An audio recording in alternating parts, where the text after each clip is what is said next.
All right, bet, man. I'm in here. Hey, what's happening, man? It's Tuesday, day after Memorial Day. Didn't think I'll be recording so soon, but you know, when things happen in the world and you feel like you need to speak out and say something, you have to do it. And for me, as somebody who has a platform, somebody who wants to talk about things that matter, somebody who wants to provide a unique perspective on what goes on in the world, then I feel almost obligated to get on here and say something today. And if you follow me and if you know me, you know I'm not afraid of any topic. You know I'm not afraid to tackle anything. You know I'm not afraid to get underneath somebody's skin. So today I'm here to do the same thing. But before I get into the topics today, I'm going to ask you one question. Which knee hurts more? Just think about it. Which knee hurts more? And I want you to look in the background back here. Oops, wrong shoulder, not the Gucci shoulder. This shoulder right here. Freedom. Where are you? You know what I'm saying? Just think about that, right? Think about this jersey I'm wearing right here, this Nike number 7 jersey for Colin Kaepernick, right? The one who took the knee that apparently hurt the entire country, the one who took the knee who lost his opportunity to play football, the one who took a knee to try to stop this cop from taking a knee on our dear brother George Floyd's neck. That's what he took that knee for. All right, so I just want to ask y'all, which knee hurts more? Because it seemed like the football knee was the problem.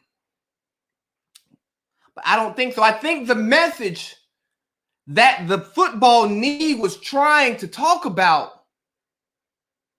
was the problem, because that's a message, that's action that some people want to continue to see in this world because it keeps happening so much. So what do?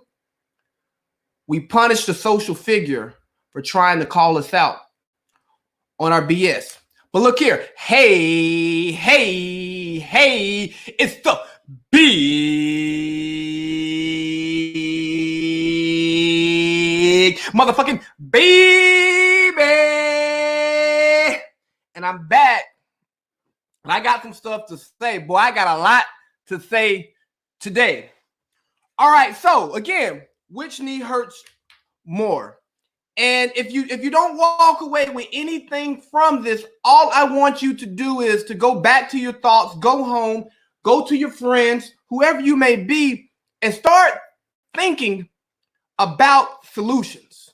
And when you think about which knee hurts more, okay, you think about how we can stop cops from taking knees on throats and players from wanting to take knees on field, so we can end police brutality in America. So for starters, we had what do y'all call the white ladies now? Karens, right? We had Karens. Thanks, Janice. We have Karens, right? And I see the video last night and I'm pissed off at Karen, and I'm like, hey, I'm just gonna throw this into my notes for my next pod, not thinking that I was gonna be podding today, a day after I podded, to talk about something serious. Not thinking about the day after Memorial Day, where we talk about people who gave their lives for our country. Am I going to have to focus my podcast on another black man losing his life in this country? But let's get back to Karen.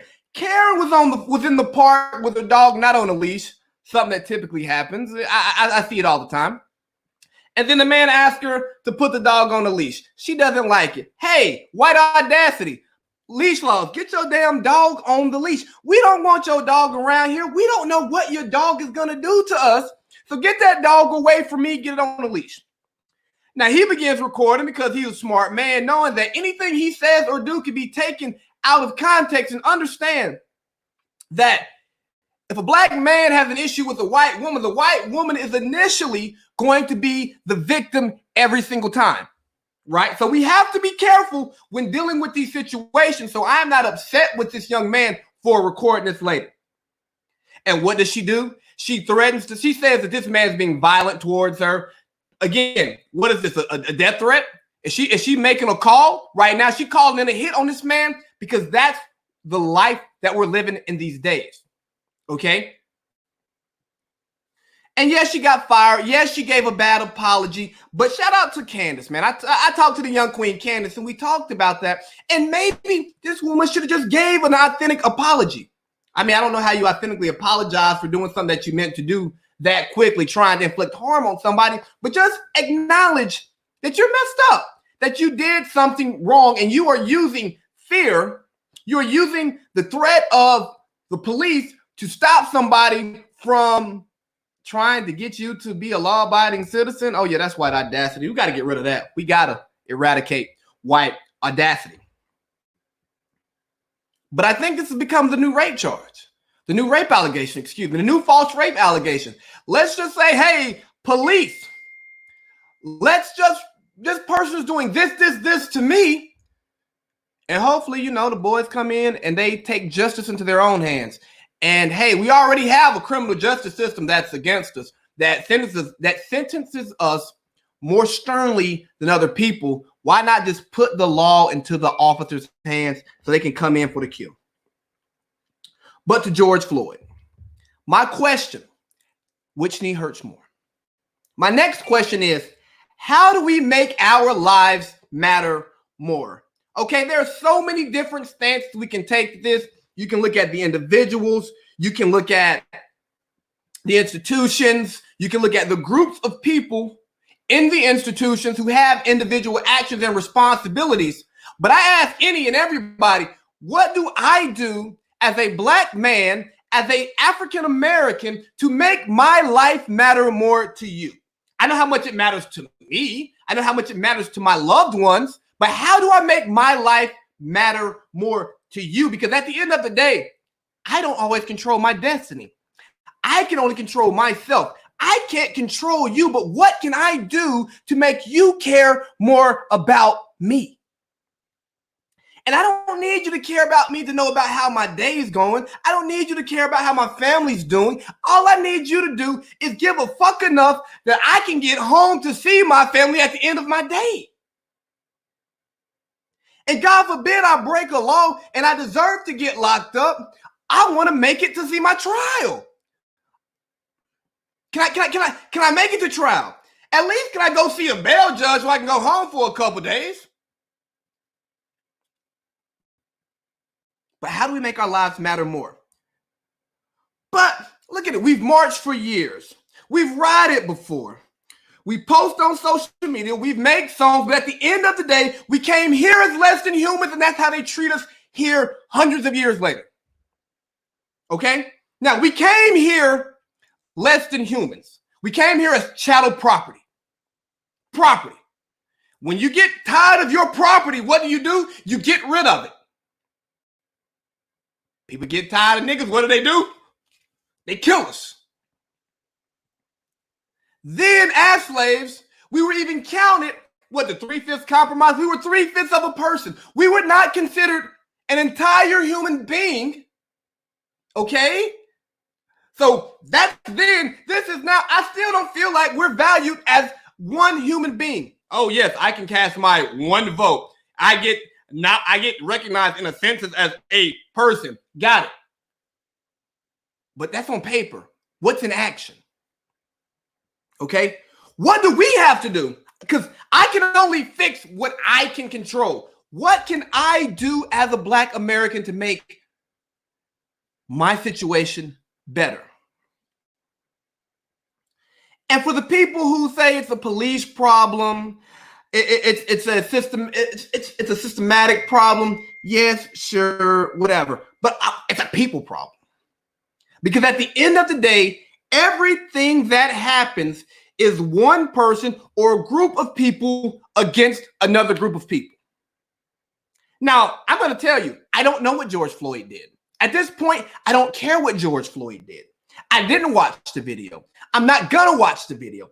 I've watched enough videos of people being restrained by officials, police, and they still die. If you got me on the ground, you knee in my neck, put the goddamn cuffs on me, and put me in the back of the car.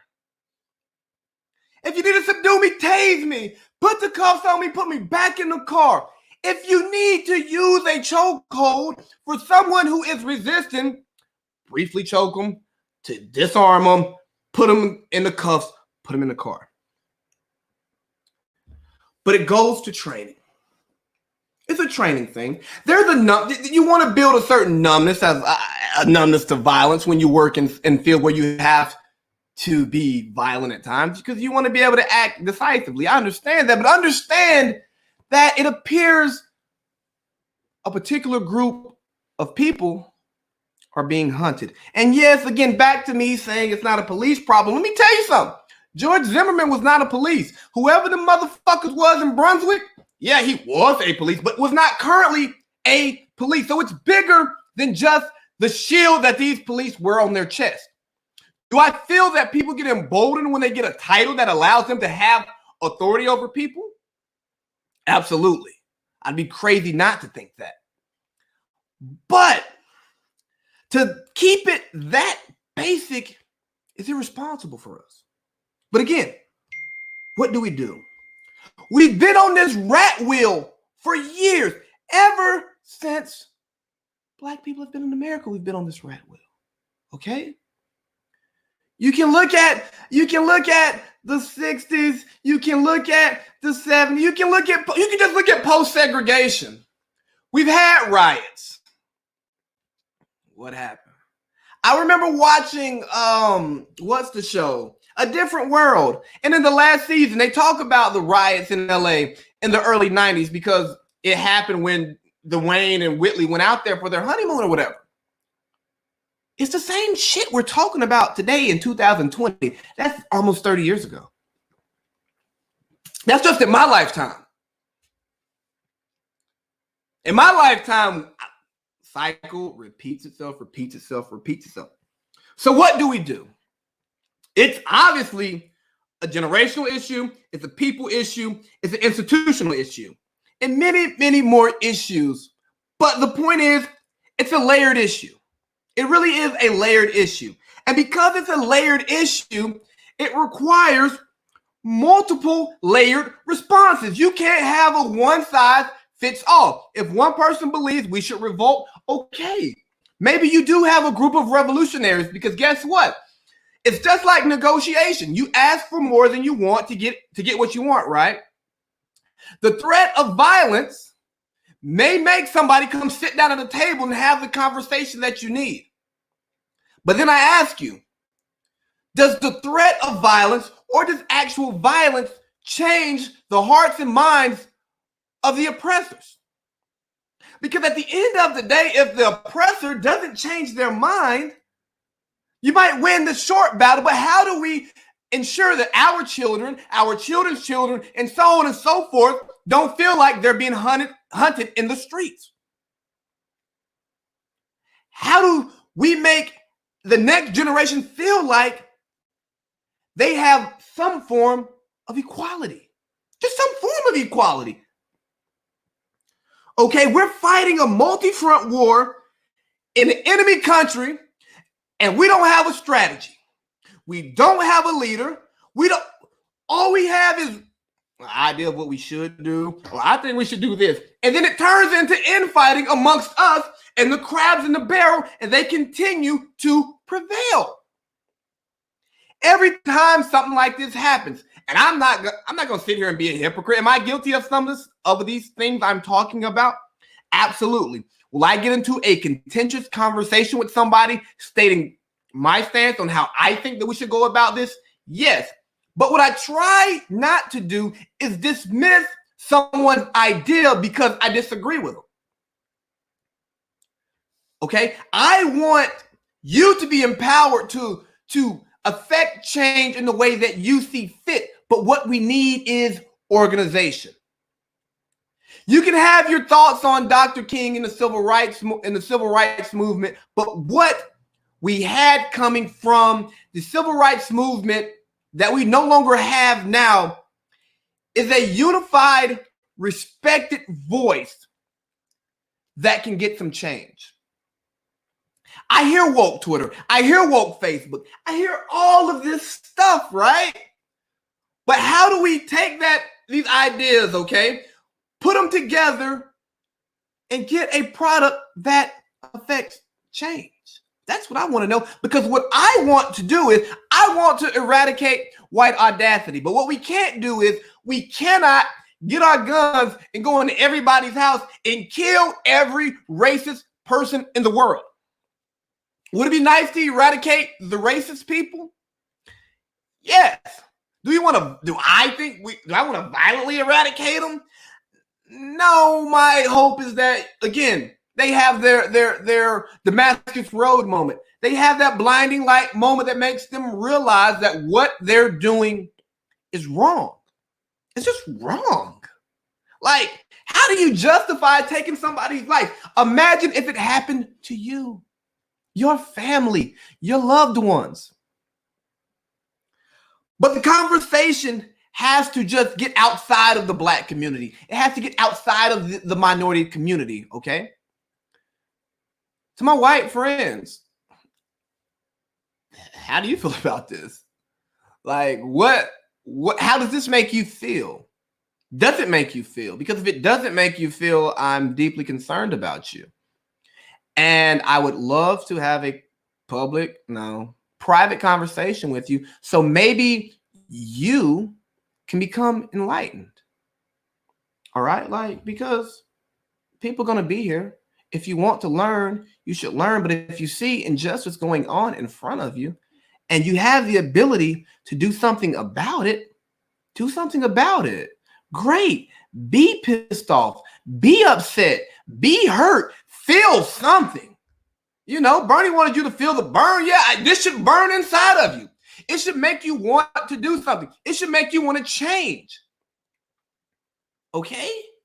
It should do something. And if it doesn't, then I'm deeply concerned about you. And you are the problem. You're not part of the problem. You are the problem. But again, what do we do? And I hear different speaks, right? So how do you confront the institution?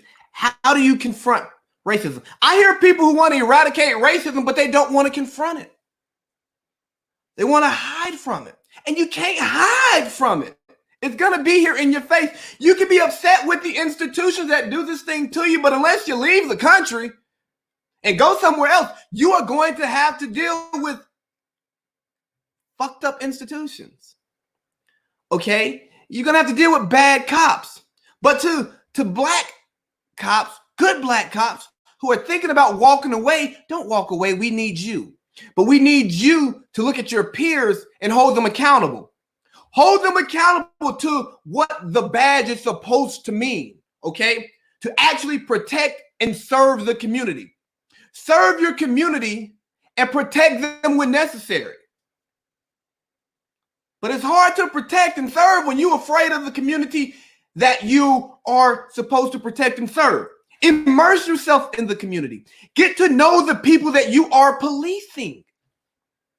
And I bet you, if you start putting names to faces, some of these situations go a little bit differently. Some of these conversations aren't as bad. I promise you.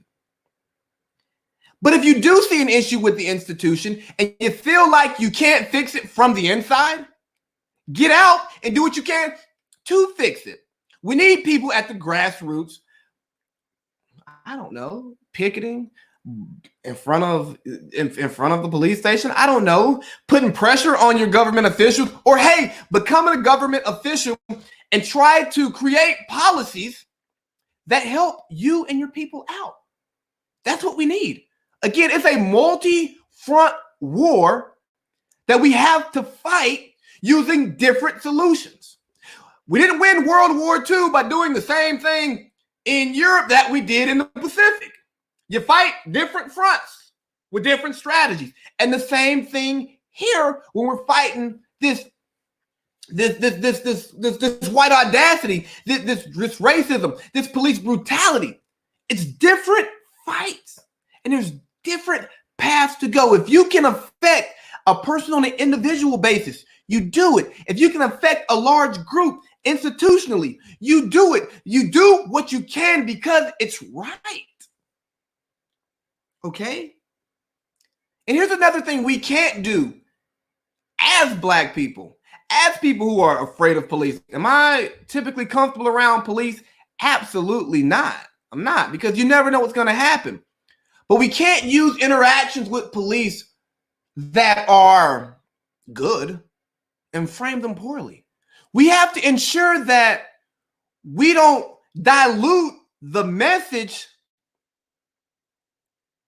like the boy who cried wolf. If we cry wolf on bullshit and we finally get people ready to act and help and change their mind, then it's bullshit, we lose them. And we can't lose our credibility. We can't divorce ourselves from these institutions. We have to fight them. But again, let's think about the ways that we can fight them. We have to be respectful of one another. At the end of the day, it all boils down to respect. If you respect the person to your left and your right, and that is passed on, everybody comes home happy. Maybe not happy every day, but we come home. And we're not trying to figure out which knee hurts more, because it ain't no knee, because we walking, we running, we driving, we're living, baby. We're motherfucking living. I just want to be treated like a human, okay? There's different ways to get there, but what we have to unify and do is understand that it's a respect thing. It's all about respect. So for any and everybody who hears this, share it, please. BigBabyTheGoat.com. It'll be on the website shortly. It'll be on the YouTube page, Big Baby the Goat 23. It's going to be on my Instagram, Free Big Baby the Goat. This message is going to be everywhere. And what we need to do is pass it, share it, so that we can come back with solutions. And if you have a solution, put it out to the world, because we have to eradicate this racism problem. We have to eradicate this white audacity. If not, we'll be eradicated. Big Baby, yeah.